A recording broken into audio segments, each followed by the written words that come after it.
Welcome back to a new episode of Real Estate Unplugged. As I do each week, I'm interviewing corporate real estate professionals to share their life experiences and their career experiences with future generations so that we can potentially learn and grow as corporate real estate professionals and as individuals who look to have a career in real estate. This week, I'm really excited to have Tom Donatelli, a recently retired corporate real estate professional from Teva, on the show. And as we always do at the beginning of every episode, Tom, if you'd be so kind to introduce yourself to us. Sure. First of all, thanks for having me on, Greg. I'm really glad we bumped into each other at that Cornet outing, a couple of months ago.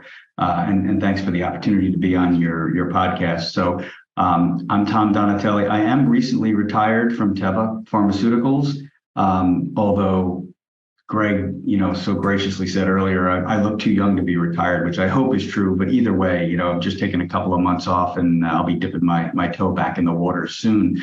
Having said that, I have about 37 years of experience out in the corporate world, only about 12 of it in corporate real estate, but the most recent 12. So I've had quite a bit of broad exposure to the corporate real estate world at both Pfizer, where I was before Teva, and then at Teva Pharmaceuticals. I've got a diversity of experiences and skills in other areas like finance, and treasury, and procurement, and I did some consulting work for a while, and I also was a manufacturing engineer right out of school. So that seems like a previous life right now. But anyways, that's kind of a broad overview. I do have a mechanical engineering undergrad degree, and I've got an MBA from Columbia. Thanks for that, Tom. So I guess first question, if I was a young professional, would be, so how did you get into corporate real estate? You did all these things. How did corporate real estate become the role that you played? Great question, because both at Pfizer and then again at Teva, I was part of the global procurement organization. I had gotten into procurement back in the early 2000s, and I was a direct report to the chief procurement officer at Pfizer back in, I think it was 2010 or 2011. And she had, at the time, expanded her role and responsibilities to not only include procurement, but also to take on all of the global facilities and corporate real estate responsibilities. And she looked at me one day, she said, "Tom, I don't really know a lot about this corporate real estate stuff. You want to take a try at it?" And I said, "Sure, sounds interesting. Let's go ahead and jump in, and hopefully we'll learn something along the way." And that was 12 years ago, and I've been doing it ever since. Actually, interestingly enough, I left Pfizer back in 2013. And then when I jumped over to Teva, the exact same thing happened. I started in the global procurement function, and then the chief procurement officer here at Teva also increased their responsibilities to include real estate and facilities. And then it was a natural reaction for her at the time to just say, "Hey, Tom, you want to run this thing?" And I agreed to it. But the first time was, pure serendipity. All right, so you jump in with arms wide open, and you take a look at the real estate portfolio. You figure out, okay, and what's the biggest surprise? So the biggest surprise coming into the role of how it was versus how you thought it should be. And I understand you probably didn't have a framework of what you thought it should be because you had never looked at it through the lens of real estate before because you hadn't done that. But it'd be interesting to hear about, to understand the perspective of somebody who's in that role, maybe for the first time, and what they're encountering, and what they're taking on. Yeah, that's a really good question. So, when I took it on, you're right, that's the first thing I did, right? I did a lot of research. I collected a lot of information and did a deep dive into the portfolio. And I think, having some of the skills that I had already had in both manufacturing and engineering, as well as in finance and in procurement, there were a lot of parallel experiences that I could bring to the table. But I was surprised at how well my finance background really played into my ability to be successful in a role like that. To be fair, at the time, this function was reporting up to the CFO of the company. So clearly, finance, played a key role in that world, regardless of what you were doing. But I found that foundational set of financial acumen, skills and experiences that I had really lent itself for me to be able to kind of jump in and really add value fairly quickly. Could you help with some real world applications of those skills? Sure. Yeah. One example was at the time, we were looking to downsize our portfolio, and we had a number of what we called, distressed assets that, we were just having a lot of difficulty offloading, to get out of the portfolio. So we turned it into essentially a financial exercise. We created a simple kind of sheet for every asset that had all of the financial aspects of that asset, right? What were the running costs, the burn rates, what was the current book value, and how long it had been on the market for, and therefore how much cash had we already burned. And we picked some very clear, bright financial lines, and we said, listen, when we reach a point where we burned X amount of cash, we're either going to auction this off or give this thing away. And at the time, we actually did that because the company, that I was working for was looking to improve its cash position. So in a sense, if you have one of these distressed assets and you can't really sell it, in many ways, it does make sense to do some of those take some of those unusual steps like donate, auction, or in some cases, give some of these assets away just to get the cash burn, off your books. So that was a very a good example of a highly financially oriented exercise that really helped the company I was working for, meet the goals that they wanted to meet at the time.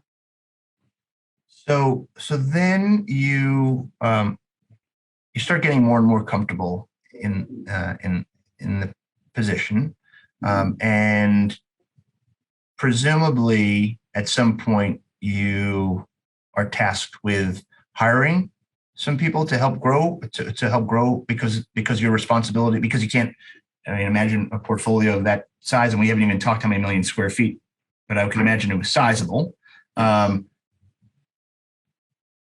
the lens of I'm a young professional and I'm looking for a career in corporate real estate. What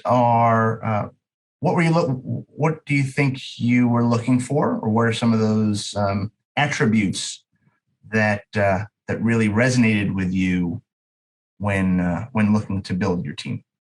Yeah, really good question, because yes, I was certainly in the position many times to recruit. Sometimes it was just recruiting people from service organizations like, the big CBREs and JLLs and Cushman Wakefields, but also there were other occasions where I was recruiting internally or developing people, internally to be part of the corporate real estate organization.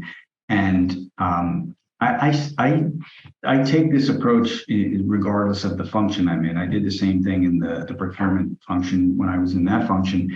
And what I typically do is I look for a foundational skill set. It's sort of what I'd call the price of entry into the interview, right? Which is, I need somebody to have at least some basic understanding or comprehension of the fundamentals of real estate. But over and above that, what's more important, once they demonstrate they've got that foundational skill set, what's more important to me is what I call the soft skills, which is team, the ability to be a good team player, the ability to have good judgment, the ability to be able to kind of explain complicated situations in a very sort of plain English kind of way, the ability to take the lead on something and influence people, even though you may not have them in your direct reporting line. All of those soft skills for me are really what's put someone over the top or not, based on the interview process. And maybe I'll just sort of I'll put some more context around that. Yeah. Remember, I'm not in the service world. I'm not in the CBREs or the JLLs world. I'm in a corporation, a big company, right, where it does require a lot of those skills in order to be successful. That may or may not be true, in some of these other organizations. So let's just play on that a step further. So you're in a corporation. And in many instances, it depends on the organization. I'd imagine some corporations see the corporate real estate head role as a cost. So as a result, even though you have this amazing, I think, an incredible responsibility to manage a portfolio that could potentially save the corporation a lot of money and to make sure it's most efficient and effective. So how do you and how did you communicate with those people that you reported to make sure that your value was recognized and acknowledged? Mm-hmm. Yeah, so that goes back to kind of the financial focus, right? So in everything we did, whether it was, setting up our goals and objectives at the beginning of the year or reporting out on our results at the end of the year, there were always some very well-structured, quantifiable goals, right? That we either reached or didn't reach, and they always tied back directly to cash flow or P&L. So that there was always, an opportunity to speak the lingo of senior leaders of the company, because they all could sort of, relate to that cash flow / P&L perspective. Right. And they could sort of understand how this function was adding value in those areas. There were some other focus areas as well. It wasn't always just about finance, but in some cases, like one of the projects we worked on was the company I was working for was changing the strategy of their R&D function to get away from large, high cost, cumbersome R&D campuses and moving more towards co-locating in high tech, high biotech areas that had all of these different skill sets and were close to universities. So our function's ability to help not only remove the big, cumbersome, costly assets from the portfolio, but also to quickly bring in some of those other more nimble assets that could sort of place the scientists of our company right next to all of that sort of technology focus, in those different areas. So that's not a P&L or a cash flow objective, but it's a very important objective, right, for that company. So the ability to clearly define what can really add value depending on where you're working, and then sort of be able to quantify it at the end of the day. So one of those things when you say quantifiably adding value, I think lease administration actually. And I'm just curious, and lease auditing. So I'm curious. I'm curious in either of the roles that you played.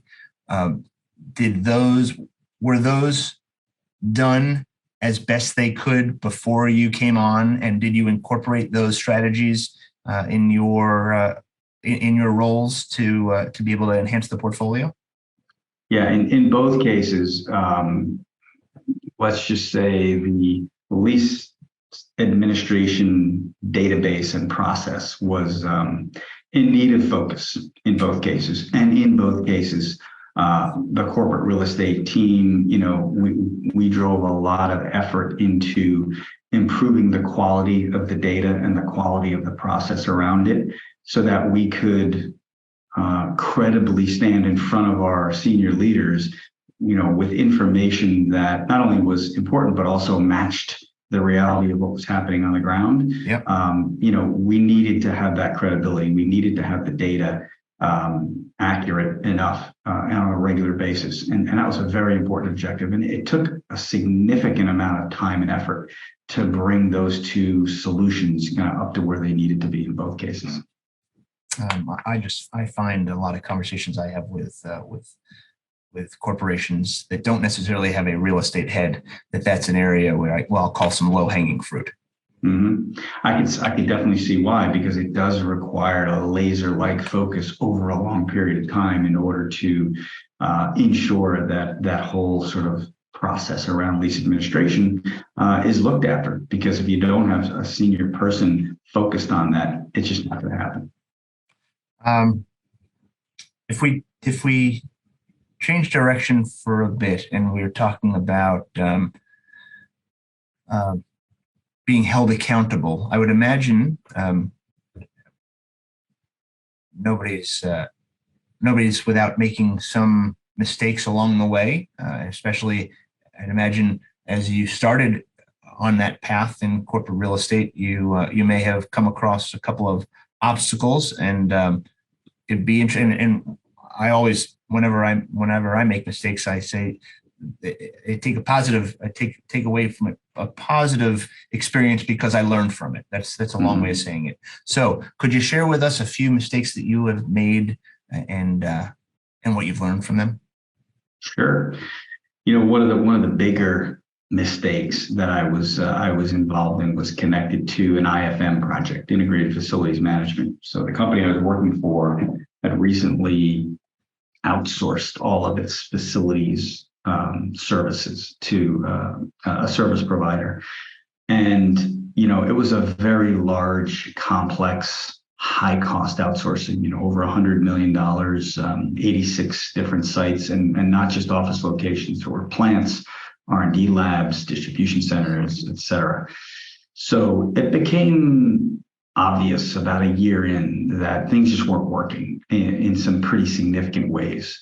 I won't go into the kind of the guts or the details, but suffice to say that it required a deep dive, you know, by me. I was a very senior person in the organization, and I spent a significant amount of time kind of really getting into the guts of this area to really understand kind of what were the root causes, and was there a pathway out, you know, for the company.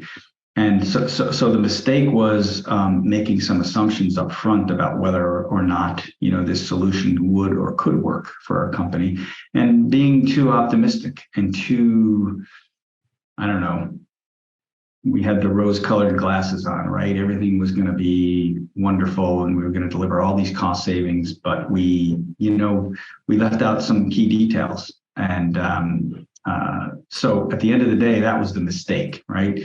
What I learned from it was it's important to, number one, admit, you know, that mistake was made sooner rather than later, because we were sort of not only not meeting our cost reduction goals, but the costs were going up. So for the company, it was a highly contentious, you know, situation that a lot of senior leaders were focused on. And the other thing I learned was it's important to know when to, I'm not really a fisherman, but I like to use this term, when to cut bait and run. So in our case, you know, we made the decision that this just isn't working and we need to unwind this thing. And that was probably the most difficult and complicated effort that I had ever gone through in my career. And it was 30 plus years at that point. So hopefully that kind of encapsulates, you know, one example. And I would imagine you probably spent so much time and energy getting them onboarded that that there was the investment in the time up front. So to have to then unwind all of that. Yeah, I mean, harrowing. Not just, yes, there was a significant amount of effort to bring that solution into play to begin with. And the effort was both on the service provider side as well as the company side. And a lot of people, a lot of time, a lot of effort went into that. So that gets back to the lesson learned, which is sometimes you just have to admit that it's just not working and there's no clear way out of this other than to just say, we need to stop and unwind this thing and move in another direction. And it's hard to do that. And that lesson can be applied, I think, to a lot of different functions and industries, not even just corporate real estate. I'm going to put my advisor hat role on for a moment and ask you. I'd imagine every day, if not multiple times a day, you have outreach from the advisory community to see how they can help. So it'd be interesting to get your perspective and hear from you how the advisory role can be most helpful to you, and what role they played in your function. Mm-hmm. Just to be clear, when you say advisory, you're talking about external advisors, Correct. Be they consulting firms, real estate firms, et cetera, right? Yes. Yes. So I'm a big fan of getting context and perspective from advisors. You have to be careful not to go too broad, right? Otherwise, it can get kind of cloudy. But I'm a big fan of using advisors, particularly for benchmarking. And the reason I say that is I've always found that most senior executives and leaders of the companies I've worked for, they always want to know what's our competition doing, right? What's the rest of the industry doing? And to be able to bring that perspective to the table really ups your game and your value and how you're perceived and viewed, by senior leaders in your company. So I think that's really important, as well as, targeted use of advisors to help deliver certain results. That lease administration database and process is a great example. It's not a skill set, that we had in-house. So, we went out and asked somebody to help us do that. And there's some other good examples of that as well. Well, I'd love if you could to delve a little bit deeper. What are some of those other roles that you found were outside of your purview? Or well, a great example was during COVID. Everybody knows this, right? Anybody who's been in the space knows the question everybody was asking was, what does the path back to the office look like, right? So, of course, guys like me and people that work for me can always ask our peers what's happening, and then we did a lot of that. But that's a good example of, hey, let's bring somebody in who really is an expert in this space. And so that's one example.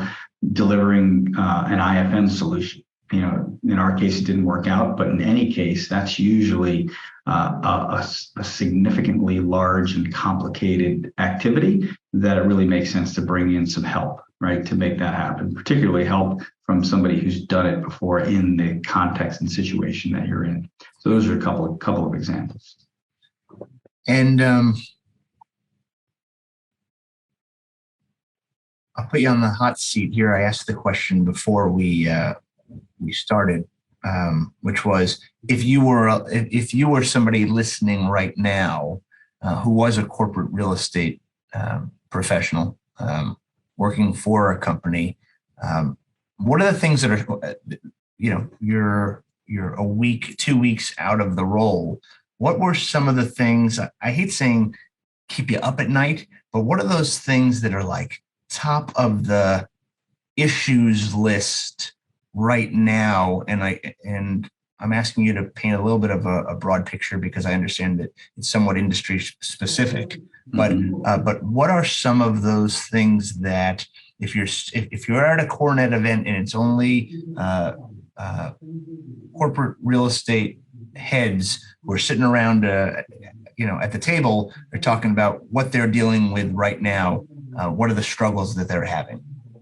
Yeah, that's a really good question because, again, the context and the lens that I'm coming from is a large, a large manufacturing company that has a variety of offices and labs and manufacturing plants, et cetera. So, typically what keeps guys like us up at night is if you broaden the context of corporate real estate to include the running and managing and maintaining of the facilities, it's about,